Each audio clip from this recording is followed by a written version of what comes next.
Here we go again, friends, with still another 30 minutes of the Ozark Jubilee, coming to you from Springfield, Missouri. And now here again is Mr. Country Music himself, Red Foley!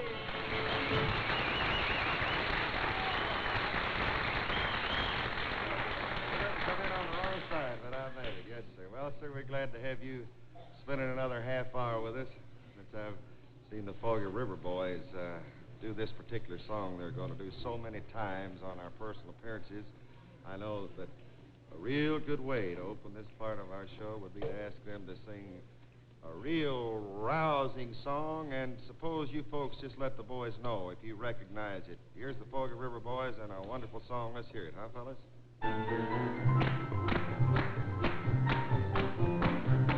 This old house was so high, this old house was so high, so high. This old house was strength of laughter, this old house heard many shouts.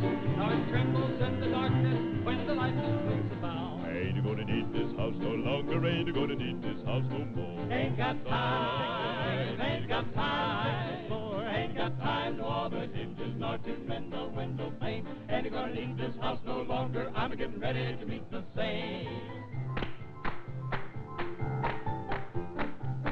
This old house is a-getting shaky, and this old house is a-getting old. This old house that's in the rain, and this old house that's in the cold.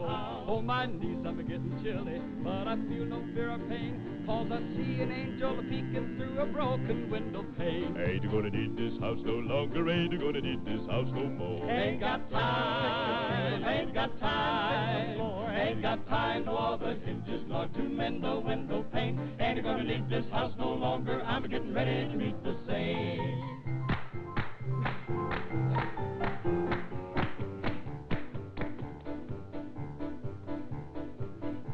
Now my old hound dog lies sleeping. He don't know I'm gonna leave. Else he'd wake up by the fireplace and he'd sit there and howl and grieve. But my hunting days are over. Ain't gonna hunt the coon no more. Gabriel done brought in my chariot when the wind blew down the door. Ain't you gonna need this house no longer. Ain't you gonna need this house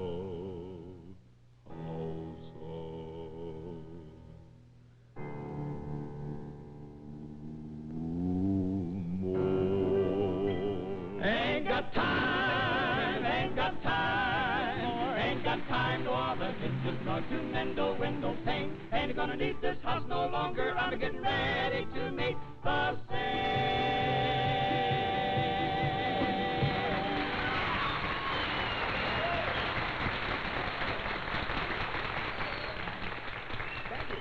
I was over here enjoying that just thoroughly there, Monty, and I don't want to ham up your song, but would you mind if I help old Don sing? Oh, you my can do it, too. Yeah. You want to sing that low note with him? Yeah. All right, let's try it out. Here's the go, guys.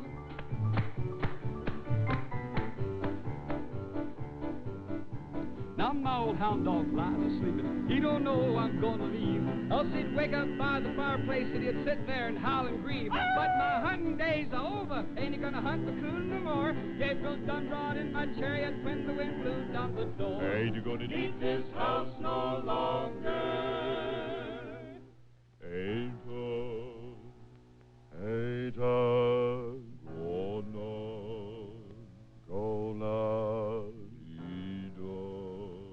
gonna need this house.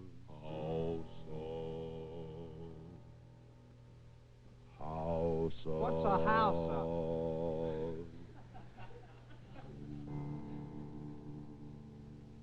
House. No, it's the low one, Red. No.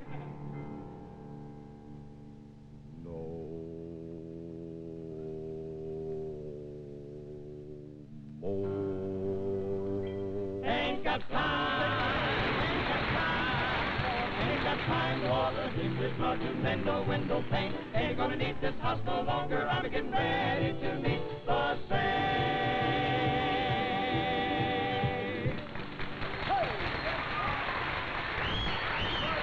Just a moment's time out now, neighbors, while Red scouts up still more fun for you.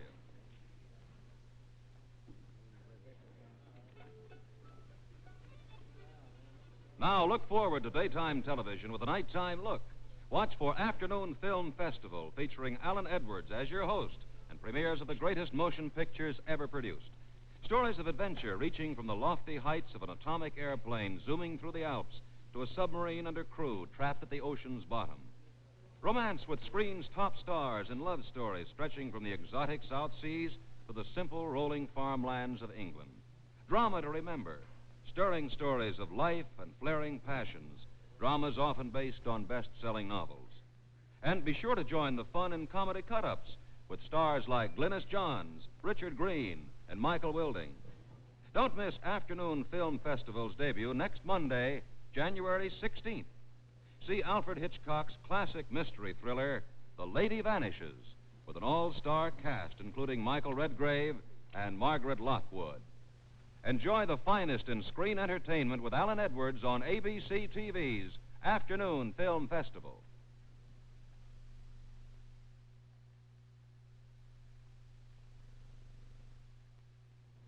Well, so right now, it would seem to me like a good time for our distinguished guest and our entertaining guest, Mr. Gene Autry, to have a real close-up look at our wonderful little square dancers and look at that fancy footwork of the Jubilee Promenaders with Mr. L.D. Keller right here.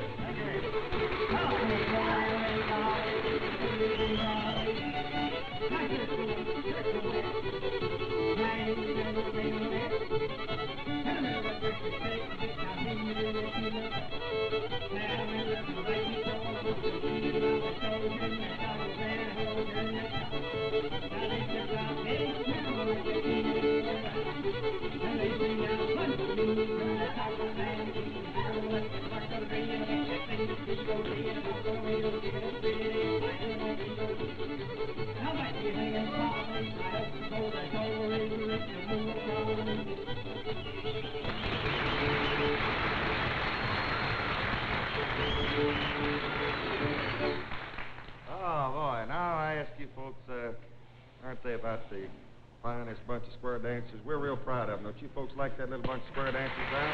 Yes, there is.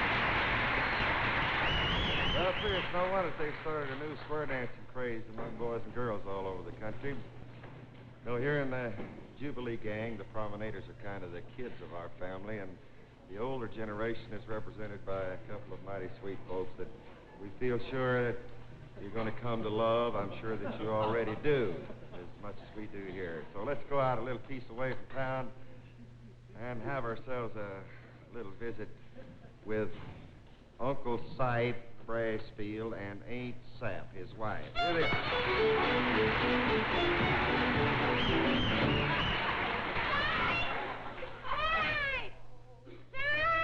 Shut up, old woman. I hear it.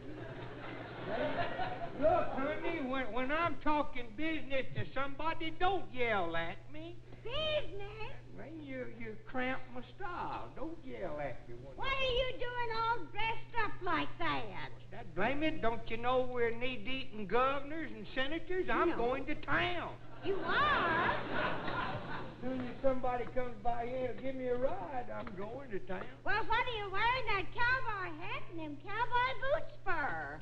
Look, hon, Gene Autry's in town.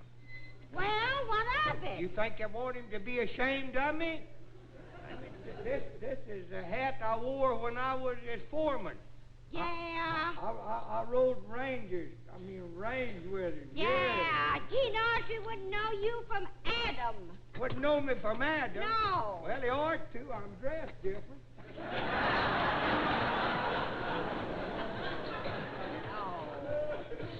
Hey, hon. Hey, look, hon, back there on the kitchen table. What's the matter? Did you get it on you? A lot of swag. Look, sweetheart, I put a big fat hen on the kitchen table back there. I want you to make some dumplings and fix up a lot of chicken and dumplings, because I have no doubt the governor and Gene and a bunch of them will be eating supper with us. You mean you killed one of my hens? Honey, I didn't kill it. Sprat Mangum run over it with a gravel truck. I know better to kill one of your hens. I made old Sprat pay for it, too. Look at that. You did? $2. In fact, I got $4 out of that hen. How come? Well, I told him that our old rooster was very fond of that hen, and I had no doubt he'd die of a broken heart when he found out she was dead. I made him give me $2 for the rooster. Oh, I see. Hey, Sap, did you know that Sprat Mangum's daughter was married? No, didn't know it. Got married last Sunday. She did? Yeah, her and her husband went to Okinawa on their honeymoon. Okinawa on their honeymoon? You know, that's one of them islands way down yonder. Yeah? Below Matamoros, somewhere. Yeah?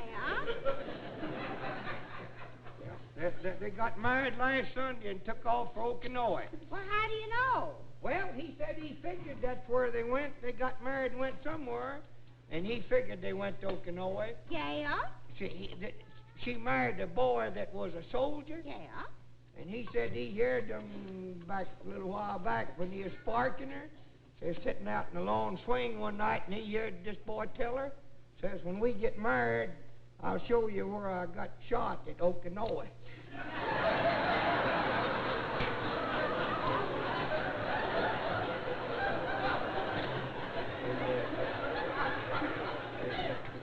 And they left. Has the mail come yet? Yeah.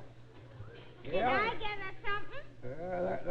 There's a postcard from the Parent-Teacher Association. Dear Sap, we want you to make a speech Friday evening. Make a speech? Me? You make a speech? Yeah. Boy, that ought to be good. Well, why not? I come from a family of orators. Orators? The closest you ever come to orators when you cut your finger and nearly bled to death. No such of a thing. You know very well that my pa held speech with Teddy Roosevelt. Well, I know it. I was there. You were? I was right on the wash house steps at the White House steps at Washington. What did he say? Sure not, honey. Well? I ain't making fun of you, honey. Your dad, he talked to President Teddy Roosevelt. Well, what did he say to Teddy Roosevelt? Walked right up to President Roosevelt and looked him right square in the eye. Yeah? Said, mister, if you got a dime, I ain't... No such of a thing. That ain't... You had a cousin held speech with Governor Clements over in Tennessee, too. Well, what did he say? Pardon me. Now, Cyp, you know very well that my pa was a hero. Yeah, hobo, if I... No such of a thing. He was a hero. He was the chief of the fire department. I know it. I fought fires with him. For 40 years. I know it. They're firefighting fool that ever fit a fire. And when he died... The good people got together and buried him. I paid $1 on it. No such of a thing. Huh? They erected a monument, a beautiful monument to his memory. I know it, Sap, and I've seen that monument. Yeah? And I've read that prescription. Well? Said on there, to our fire chief. Yeah? They're firefighting fool that ever fit a fire. Yeah? Says gone. Gone. Gone. Gone. To his last fire. Well,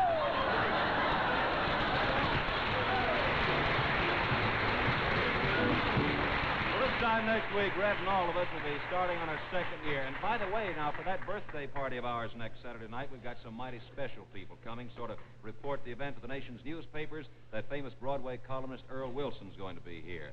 And back for another visit, a lady we've all come to love very much, Miss Fran Allison. Plus, a boy from right here in our part of the country, a great young singer, Rusty Draper. So don't you let anything keep you from being here at the birthday party next Saturday night.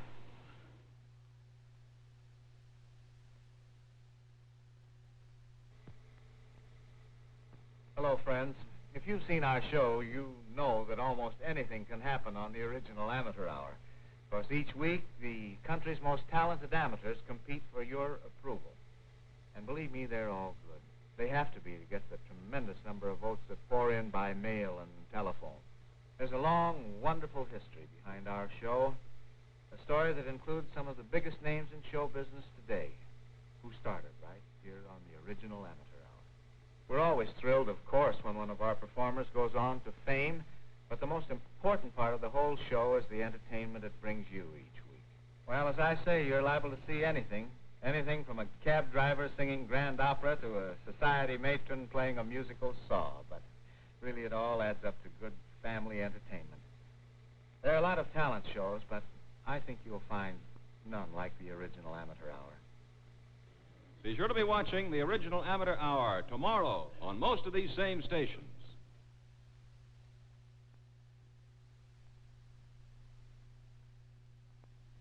Well, here we are back with Gene Autry once more. Gene, somebody was telling me you liked our square dancers so much that you're going to take them on tour with you. You got about a 30-day tour coming up? Yes, I have, Red, and I think those Promenaders are wonderful, and with your permission, I'd like to take them along with you. Man, you've already got them. Got them? You've already got them. All right. Yes, You mean they're sir. mine? Absolutely. For a All month, right. huh? For a month, yes. Yes, sir.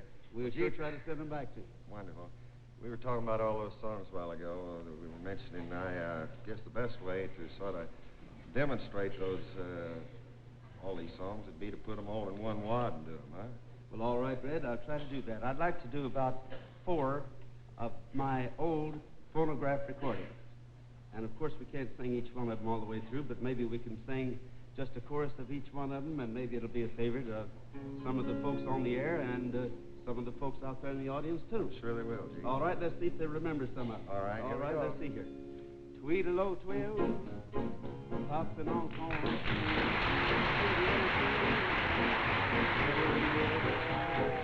Sitting there wishing he could go fishing over the hill. Oh, Tweedle-o, twill, you are my sunshine, happy when skies are gray. You'll never know, dear, how much I love you. Please don't take my sunshine away. Goodbye, little darling, we're parting. You know it's hard to say goodbye. I don't know when or where, but darling, I'll be there. Goodbye, little darling, goodbye. Oh, be honest with me, dear. Remember you're mine, dear, so always be true. Wherever you wander, on land or on sea. If you really love me, be honest with me.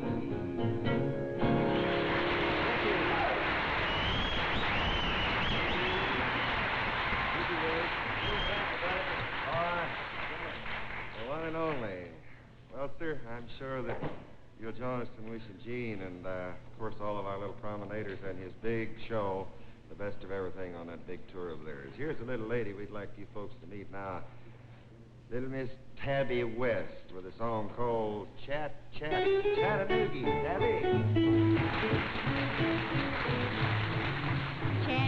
Chattanooga, place I long to be. Chattanooga, Chattanooga, Tennessee. Nestled deep in Dixie, heart of paradise. It's my home, sweet heaven. I just idolize. Border bound by beauty, famous Ruby Falls. And don't you forget Rock City, oh,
sir, we're trying to be a little hog here tonight. As long as we've got this roving microphone, we're having a lot of fun going around talking to people. We'd like you folks to meet this lady right here. I just want to talk to you just for a little while. Your name is Mrs. Earl Johnson. Mrs. Earl Johnson, and where are you from, Miss Johnson? Neosho, Missouri. Neosho, Missouri? Right. And I imagine that you are a housewife. Right. And do you have any hobbies or maybe another job on the side, or? I am a district manager for Beauty Counselor Cosmetics. District manager for Beauty Counselor Cosmetics. Right. And don't you have a wonderful hobby of some kind? Huh? No. Somebody told me you ceramic work of some kind. No. You know, well, Mr. Simon told me wrong then. Well, and you have how many children? 2 children, a boy and a girl. A boy and a girl, and what are their names? Gary Lee and Betty Jean. Gary Lee and Betty Jean. I'll tell you, I've got to see them motioning me up there. We're going to have to cut this short right now, but we'll tell you folks a little more about this just a little later on. Joe, you got something up there, buddy? Well, that's exactly right. Brett is going to tell you very shortly about Mrs. Johnson and why she's somebody very special. In fact, this is a lady that all of our Missouri viewers are going to be reading about in the newspapers tomorrow morning. But first, let's ask Brett to tell us something else of real importance, all about Anacin to get rid of pain fast. Well, sir, I've been showing you folks this little tin right here, and I imagine you know what that is by now. In the event you don't, that is a 12-tablet Anacin package. Of course, I imagine most of you folks are more familiar with the big bottles of Anacin tablets because they save you more money that way. But personally, I like these little tins right here. They slip into your pocket so easily, and, well, you hardly know they're there, and when you need Anacin, why, you always have them handy. You always hear that Anacin gives you incredibly fast relief of pain. Well, I, for one, not quite sure exactly what people mean by incredibly fast, but what I do know is this: when you take a couple of Anacin tablets, just like that, all of a sudden the pain's gone. And of course, it's understandable why so many doctors tell their patients to take Anacin. The fact is, Anacin is just like a doctor's prescription. That is, it's a combination of medically proven active ingredients, and it's this particular combination that makes Anacin so fast and effective. And that's also why Anacin can't upset your stomach. So, if you get a headache, or you're bothered by neuritis or neuralgia, do yourself a favor and me a favor. Take Anacin. That's Anacin to get rid of pain fast. Now then, we want to get back to this lady that we were talking to. Let me tell you why this lady I talked to in our audience, Mrs. Earl Johnson, is somebody very special. In August of 1949, only 2 months before she was to have her second child, Mrs. Johnson contracted infantile paralysis, and she was totally paralyzed. Then her baby, whose name Betty Jean, was born. Well, Mrs. Johnson was in first one hospital, then another, and never giving up hope. No siree. And in March 1951, she was admitted to that great institution in Warm Springs, Georgia, where she underwent surgery and began her recovery in real earnest. But tragedy struck again. Mrs. Johnson was in the midst of her fight back to health, and little Betty Jean was struck down by polio.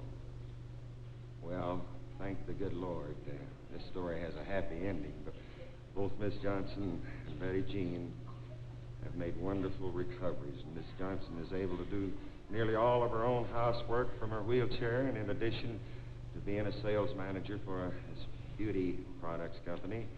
And little Betty Jean is doing fine and just wearing a brace on one leg. And Mrs. Johnson, you're out there in our audience, and I'm proud to be the one to announce that you have been chosen Missouri's Polio Mother of the Year, Mrs. Johnson.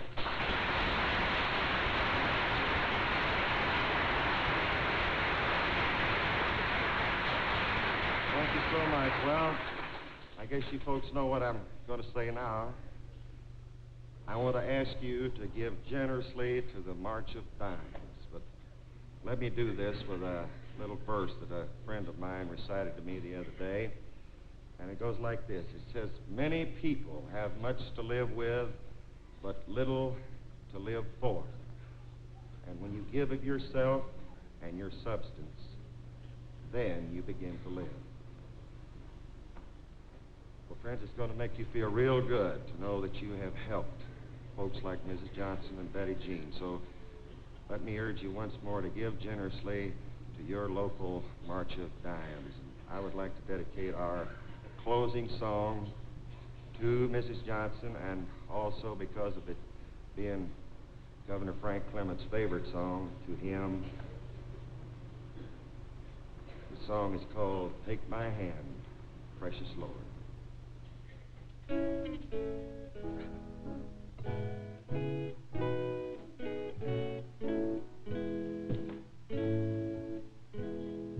When my wings grow drear, precious Lord, linger near. When my life is almost gone, hear my cry, hear my call, hold my hand lest I fall. Take my hand, precious Lord, lead me home. Precious Lord, take my hand, lead me on, let me stand. I am tired, I am weak, I am woe. Through the storm, through the night, lead me on to the light. Take my hand, precious Lord, lead me home.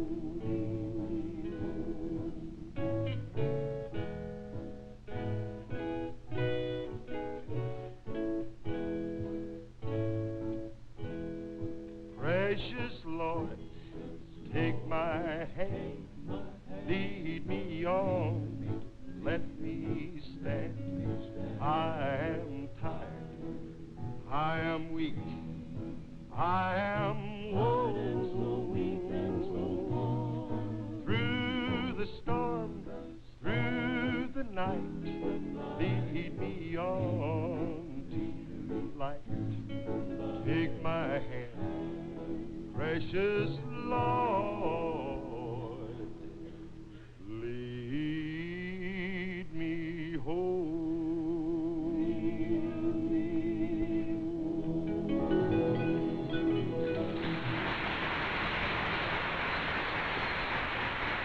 Thank you. Thank you very much, folks. Thank you. Good evening, boy. Gene, just once more, I'd like to thank you, boy, for coming and helping us here with our show tonight. And even though our anniversary's next week, it would have been a wonderful thing for you to have been here with us. Well, I wish I could have been here, Red, and I want to say congratulations to you and your entire staff of the Ozark Jubilee for doing a swell job for this first year, and I know that all the rest of it is going to be even greater, and it couldn't happen to a better guy. Thank you, Gene. Thank you. And we'd like to say good night, everybody. Good night, Mama. Fran Allison, Rusty Draper, Broadway columnist Earl Wilson at the first birthday party of the Ozark Jubilee. Produced in Springfield, Missouri by Crossroads TV Productions, originating through the facilities of station KYTV. Joe Slattery speaking. Good night, everybody. This is ABC Television Network.